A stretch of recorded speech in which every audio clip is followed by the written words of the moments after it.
We are still in our 18th week, and we are still in New Hampshire, and today I will be spotlighting the abduction of the Vosseler boys. William II and his brother Charles III were abducted by their father Charles in 1986 in what looks like a well-planned and elaborate abduction. There have been sightings of the father and the children throughout the years, but every time police get close to catching the father, he burns everything down and starts all over again. On October 9th, 1986, Charles Martin did not currently have custody of the boys, William and Charles Vosseler, but their mother, Ruth, had allowed Charles to take the boys out of state for the weekend to visit relatives, or at least that's what she thought was the plan. When they didn't return home from their trip, Ruth went directly to Charles' real estate office where he worked and discovered that before he left town, he had shut down his real estate business and let all the employees go. Ruth would then discover that Charles also took all the photographs of their children as well as address books and credit cards and emptied the family bank account and auctioned off things that their family had kept in storage.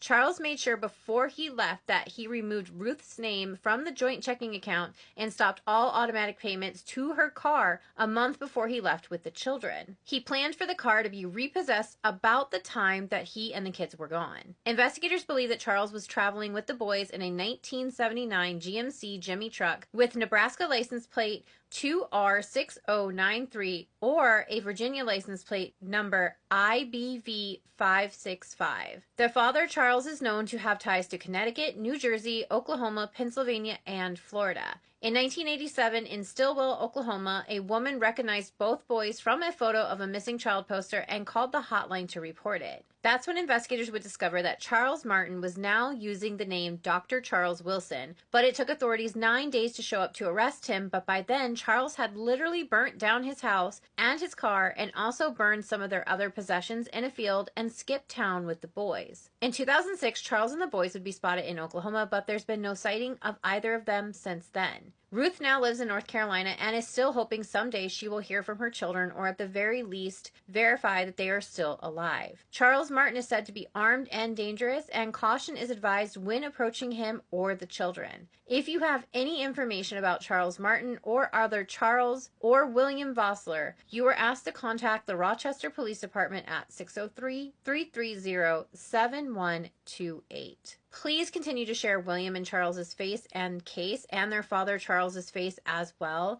Ruth is still waiting for her boys to come home. She knows that they might have stories about her. They might not have any idea who she is. They might think that she's dead, but she loves them. She wants them to know she loves them, and she just wants to find them and bring them home. Thank you so much for taking the time to get to know Charles and William today. And don't forget, when you see those missing and murdered posts on social media, hit like